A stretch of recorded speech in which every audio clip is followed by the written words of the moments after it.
साफ हुआ था कि लंदन के बड़े बड़े 4 महलात मरियम के नाम पे हैं, तो वो भी अब सारा केस खत्म हो गया।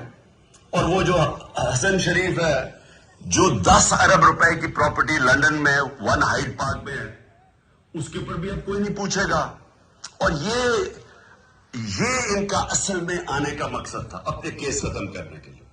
और दूसरी चीज कि ये फिर बलून छोड़ते हैं कि जी देखिए उसके तुत्तोशा खाना हो गया और फॉरेन फंडिंग हो गई और मीडिया इनके साथ मिलकर उसको उठाता है। इनका साफ हुआ था कि लंदन के बड़े बड़े 4 महलात मरियम के नाम पे हैं, तो वो भी अब सारा केस खत्म हो गया।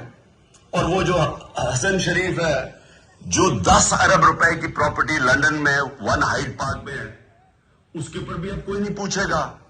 और ये इनका असल में आने का मकसद था, अपने केस खत्म करने के लिए।